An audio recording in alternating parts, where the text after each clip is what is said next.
So hey guys, very good morning to all of you. जैसा कि आप जानते हैं कि मैं अपनी डेली रूटीन आप लोग के साथ कभी कभी शेयर करती हूँ, तो आज फिर से मैं आप लोग के लिए अपनी जो डेली रूटीन है वो शेयर कर रही हूँ। और सुबह के 5 बज गए हैं और मैं आज थोड़ा सा लेट उठी हूँ। जनरली मैं 4 साढ़े 4 में उठ जाती हूँ और मैं रात को जो कुछ भी पढ़ी रहती हूँ टेबल पे ऐसे ही छोड़ के जाती हूँ। तो ये देखिए, सुबह के 5:14 हो गए हैं, क्योंकि उठने का बिल्कुल मन नहीं कर रहा था। बट ठीक है, पढ़ना तो है ही, क्योंकि रात को थोड़ा लेट तक मैं पढ़ रही थी और वो नॉवेल पढ़ रही थी, इस वजह से थोड़ा सा लेट हो गया। मैं कोई पढ़ाई नहीं कर रही थी, सीरियसली नॉवेल पढ़ रही थी। और ये नॉवेल मैंने लिया है, अभी रिसेंट आई है ये बुक, कलेक्टर साहिबा। और ये एक यूपीएससी की तैयारी करने वाली लड़की और एक लड़के की लव स्टोरी है। तो काफ़ी ज़्यादा सुनी थी इसके बारे में, तो मेरा भी मन हो रहा था कि इसको मैं जल्दी से जल्दी पढूं। हालांकि मैंने पूरी अभी स्टोरी नहीं पढ़ी, अभी मैंने 2-3 चैप्टर ही पढ़ा। अभी फर्स्ट मीटिंग अभी मैं स्टार्ट करूँगी, मे बी अगर टाइम मिले तो आज रात को पढ़ूँगी। तो ये बुक मैंने पढ़ा।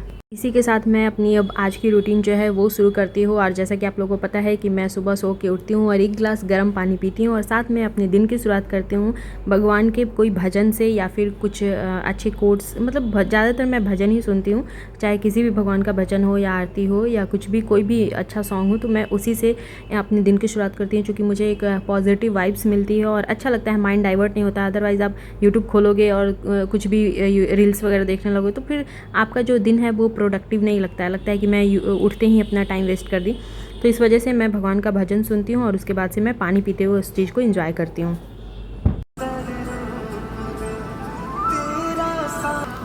और पानी पीते पीते मैं भजन सुन रही थी, लेकिन अचानक मेरी जो ये टैब है ना वो हैंग करने लग रही थी। मैं खोल रही थी कुछ और अपने आप कुछ और भी चलने लग रहा था। ये देखिए, मैं स्क्रीन को बार बार छोटा करूँ और ये अपने आप बड़ी हो जा रही थी। समझ में नहीं आता ऐसा क्यों। आप देख रहे हैं स्क्रीन अपने आप आगे पीछे हो रहा है। अब पता नहीं ये सिर्फ मेरे साथ हो रहा है या फिर आप लोगों के साथ भी हो सकता है। देखिए, मैं टच भी नहीं कर रही हूँ, फिर भी अपने आप गाना अपने आप चेंज हो जा रहा है। कभी दूसरा गाना बजने लग रहा है, कभी बंद हो जा रहा था। तो फिर मैंने लास्टली इसको बंद कर दिया और फिर मैं अपना पढ़ाई करने स्टार्ट कर दी। और 1-1.5 घंटे पढ़ने के बाद फिर मैं न्यूज़पेपर लेके गई। आपको पता है कि मैं अपने दिन की शुरुआत में जो पढ़ाई करती हूँ वो लुसेंट के बुक से शुरू करती हूँ, क्योंकि मैं जो कुछ भी दिन भर पढ़ती हूँ एक बार मैं उसका रिवीजन कर लेती हूँ लुसेंट में। चूँकि वो बहुत ही वन लाइनर फॉर्म में दिया हुआ है तो बहुत जल्दी मैं सारी चीज़ों का रिवीजन कर लेती हूँ। तो मैंने उस पार्ट को स्किप कर दिया, क्योंकि रोज़ रोज़ एक ही चीज़ मैं नहीं दिखाना चाहती हूँ, थोड़ी सी कंटेंट में वेराइटीज़ होनी चाहिए। तो इस वजह से मैं आज आपको जो मैं न्यूज़पेपर पढ़ती हूँ वो दिखा रही हूँ। हालांकि ये न्यूज़पेपर मैं कल का पढ़ रही थी, क्योंकि कल मैं घर चली गई थी, तो फिर मैं न्यूज़पेपर बंद करवा दिया था। और फिर तो मुझे जो न्यूज़पेपर है वो कल थोड़ा सा लेट बना, जब मैं कॉल करके दी तो लेट मिल पाया। और फिर दिन में थोड़ा सा बिजी थी तो नहीं पढ़ पाई, तो मैंने सोचा कोई नहीं, आज मैं पढ़ लूँगी। तो मैंने अपने पढ़ाई करने के बाद सुबह न्यूज़पेपर को पढ़ा अच्छे से, और काफ़ी अच्छे से न्यूज़ इसमें दिए हुए थे जो कि मुझे काफ़ी हेल्पफुल लगा। तो मैं इसमें से अपना करंट अफेयर्स भी नोट कर लेती हूँ अपनी कॉपी में। ऐसे कुछ न्यूज़ जो मुझे इंपॉर्टेंट लगे वो मैं आप लोग के साथ शेयर कर रही हूँ। ये बहुत ज़्यादा इंपॉर्टेंट न्यूज़ है, खासकर महिलाओं के लिए है, कि जो भी महिला घर से बाहर जा रही है, उनके साथ कोई नहीं है जेंट्स या फिर अकेले वो जा रही हैं, तो अब आपको घर से निकलने से पहले आप डायल 112 नंबर पे क्लिक कीजिएगा, मतलब कॉल कीजिएगा, और वहाँ से पुलिस आपको ट्रैक करती रहेगी। उससे क्या होगा कि आपके साथ अगर कुछ अनहोनी जैसा लगता है, आपको शक होता है, तो भी उस कंडीशन में पुलिस आपको ट्रैक कर रही है और फिर वो आप जहाँ पे पहुँचना चाहते हैं वहाँ पहुँच जाएंगे। पुलिस आपको कॉल करके पूछेगी कि आप सही सलामत। तो ये एक अच्छा इनिशिएटिव मुझे लगा। हालांकि इसका भी ट्रायल रन किया जाएगा 5 जगहों पे, उसके बाद ये सब जगह लागू किया जाएगा। तो देश में जैसे हालात हैं अभी चल रहे हैं, तो उसमें मुझे एक अच्छा इनिशिएटिव लगा। और एक और इम्पॉर्टेंट न्यूज़ है, जो भी बच्चे यूजीसी नेट की तैयारी कर रहे हैं उनके लिए, और जो हम लोग तो जो बीपीएससी टीचर वाले हैं उनके लिए, और जो बीपीएससी का मिशन का दे रहे हैं जैसे हम लोगों के लिए भी इम्पॉर्टेंट है। वो ये है कि 6 क्लास की जो गणित की बुक है, मैथ्स की बुक है, उसको भी अपडेट किया गया है। ये लास्ट 2006 में हुआ था, उसके बाद अपडेट किया गया 2024 में। और इसमें नए कुछ चैप्टर को ऐड किया गया है, जैसे कि जो भी भारत की तरफ से जो विश्व को जो दिया गया है उस चीज़ का इसमें बताया गया, उस चीज़ के बारे में लोगों को, स्टूडेंट्स को अवेयर कराया गया है। जैसे कि जीरो पूरे विश्व को भारत ने दिया था। इसके अलावा जो वृत्त है हम लोग बनाते हैं, सर्कल, जो 360 डिग्री का होता है, इसका वर्णन भी हमारे ऋग्वेद में दिया गया है। उसमें क्या है कि एक पहिया है जिसमें 360 तिल्ली से उसको 360 तिल्ली से उसको बांटा गया है। तो ये 360 डिग्री का एक वृत्त होता है। आप देखते हैं ना, सेमी सर्कल 180 डिग्री का होता है, फुल सर्कल 360 डिग्री का होता है। तो ये हमारे भारत की देन है विश्व को। फिर ऋग्वेद में भी इसका उल्लेख किया गया। इसके अलावा कौटिल्य ने ईसा के 300 ईस्वी पूर्व में अर्थशास्त्र में ही डेबिट और क्रेडिट सिस्टम के बारे में भी बताया था। तो ये सारा चीज़ के बारे में इसमें अपडेट किया गया है। और ख़ासकर जो अभी जो हम लोग मिलियन और बिलियन में बच्चे पढ़ रहे थे उसको भी अब हिंदी में पढ़ना होगा, जिसको वो बच्चे अब क्या है, लाख क्या होता है, करोड़ क्या होता है, उनको पता ही नहीं चलता है, वो मिलियन और बिलियन ही सीख पाते हैं। तो इन सारी चीज़ों को कुछ अपडेट किया गया है, जो कि ये भी एक अच्छा इनिशिएटिव है। आप इंग्लिश आपको आना चाहिए, लेकिन हिंदी भी आपके लिए उतना ही ज़्यादा ज़रूरी है, क्योंकि अगर हम अपनी मातृभाषा को मतलब अहमियत नहीं देंगे तो दूसरे देश क्यों देंगे हमारी भाषा को। पूरे दुनिया में इंग्लिश का भी बहुत ज़्यादा क्रेज़ है, आपको इंग्लिश आनी चाहिए। English is a global language, without English you can't connect with any other मतलब पीपल, लाइक जो भी लोग बाहर रह रहे हैं उनसे। बट आपको हिंदी भी सीखनी चाहिए। एक नॉवेल मैंने पढ़ी थी डार्क हॉर्स, जो कि वो भी यूपीएससी के बेस पे था, यूपीएससी की लव स्टोरी थी उसमें भी। तो उसमें एक बड़ी प्यारी सी कोटेशन थी, और मैं नॉवेल को भी ना मतलब हाईलाइट कर करके उसका जो इंपॉर्टेंट कोटेशन लगता है उसको हाईलाइट कर दी। उसमें बड़ी लास्ट पेज पे बहुत अच्छा कोटेशन दिया गया था कि जो इंग्लिश है वो व्यापार की भाषा है, उर्दू प्यार की भाषा है, और हिंदी व्यवहार की भाषा है। तो ये वाला लाइन मुझे बहुत अच्छा लगा था और मैं उसको हाईलाइट करके रखी हुई थी। तो ऐसे ही अब अच्छी अच्छी चीज़ें आपको मेरी वीडियोज़ में देखने को मिलेंगी। ज्ञान में बांटती रहती हूँ माफ़ कीजिएगा, ये kidding, I was just kidding. और फिर न्यूज़पेपर पढ़ने के बाद धूप आने लगी थी मेरी टेबल पे, तो फिर मैंने खिड़की वगैरह बंद किया और फिर मैं उठी। अपना जो डेली रूटीन है नहाने का, पूजा करने का, उसके बाद मैंने अपने लिए खाना वाना बनाया, नहीं फिर मैंने थोड़ा सा सत्तू वगैरह पिया और फिर मैं पढ़ने बैठ गई नहा धोवा के। तो ये देखिए मैं नीचे बैठ के अभी पढ़ रही हूँ, क्योंकि मेरी टेबल पे आपने देखा ही होगा कि कितनी तेज़ धूप आने लगती है। सुबह 7 बजे ही इतनी तेज़ भयानक वाली धूप आती है कि मुझे खिड़की बंद करना पड़ता है, सीधा रोशनी आती है एकदम से। तो फिर मैं नहा हुआ के अपना पूजा करके बैठ गई पढ़ने। और ये मैं अभी जो परफेक्शन आईएएस का जो मैगज़ीन था 90 डेज़ प्लानर वाला, तो उसका मैं कर रही हूँ अभी पॉलिटी मैंने ऑलमोस्ट आधा कर दिया है और उसी को मैं अभी कंटिन्यू कर रही हूँ।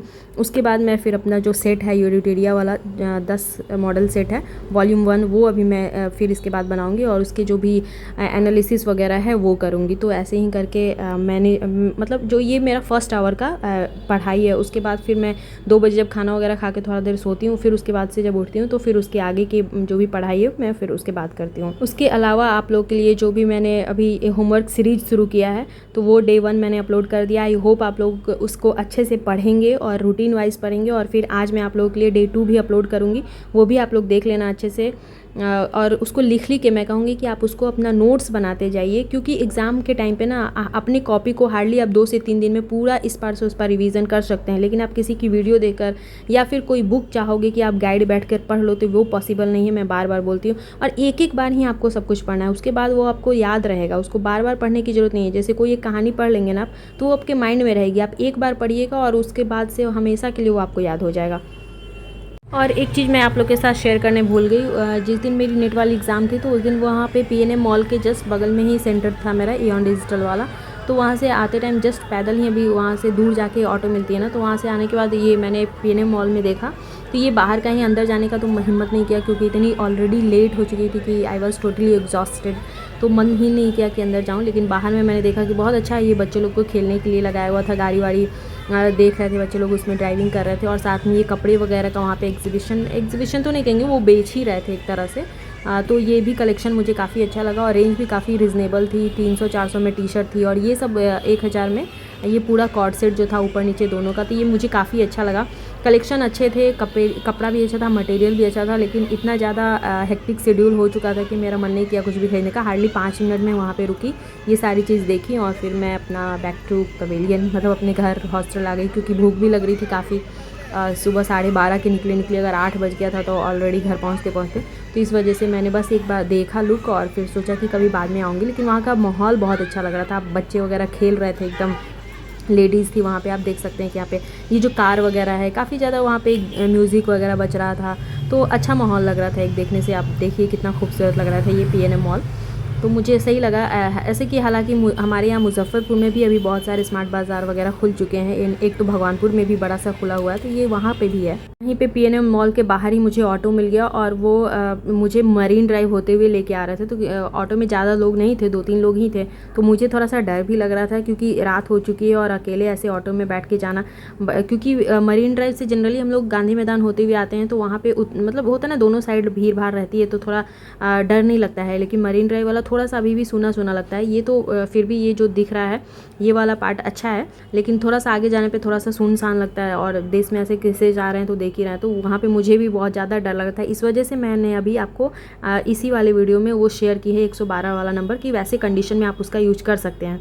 और एक होता है ना कि जनरली ऑटो वाले चाहते हैं कि पूरा जब तक भरेगा नहीं तब तक हम खोलेंगे नहीं, लेकिन वो उस दिन वो मतलब 2-3 लोगों को ही बैठा के आराम से चल दिए, तो मुझे थोड़ा ये भी डाउट लग रहा था कि क्या बात है। तो फिर मैंने पूछ ही लिया उनसे कि भैया आप इधर से क्यों लेके जा रहे हैं, तो उन्होंने बोला कि ये इस साइड में ना थोड़ा सा जाम वाम नहीं रहता है तो हम डायरेक्ट निकल जाएंगे वहाँ पे। लेकिन फिर मैंने बोला कि जनरली तो लोग नहीं है, क्योंकि जनरली ऑटो वाले पूरा जब तक भरता नहीं है को वो खोलते नहीं है। लेकिन फिर उन्होंने बताया कि मतलब बात करने से पता चला कि वो घर लौट रहे थे और उनको जितनी भी सवारी मिल गई उतना वो लेके अपना सोचे होंगे कि डायरेक्ट सीधा घर ही चले जाते हैं, तो कभी कभी दूसरों पे शक करना भी गलत हो जाता है वैसे कंडीशन में। लेकिन हाँ, अपनी सेफ्टी को भी ध्यान रखना ज़रूरी है, तो मैं अपनी जगह पे सही थी, क्योंकि वैसे टाइम पे आपको अलर्ट रहना पड़ेगा कि क्या बात है, जब मेन रोड है ही तो फिर इधर से जाने का क्या मतलब बनता है, तो इसलिए ये सही भी है। फाइनली मैं घर पहुंच गई और फिर मुझे तब जाके रिलैक्स फील हुआ, बट कोई नहीं। और आज आप लोगों को आई होप अच्छी लगी होगी वीडियो। मिलते हैं नेक्स्ट वीडियो में। Till then bye bye. Channel पे पहली बार है तो सब्सक्राइब कर दे, पुराने सब्सक्राइबर है तो लाइक कर दे। और एक और बात मैं बताना चाहूँगी, जिन भी लोगों को कमेंट नहीं मिल रही है मेरी वीडियोज़, तो आप जाके चैनल के प्ले लिस्ट में देखिएगा।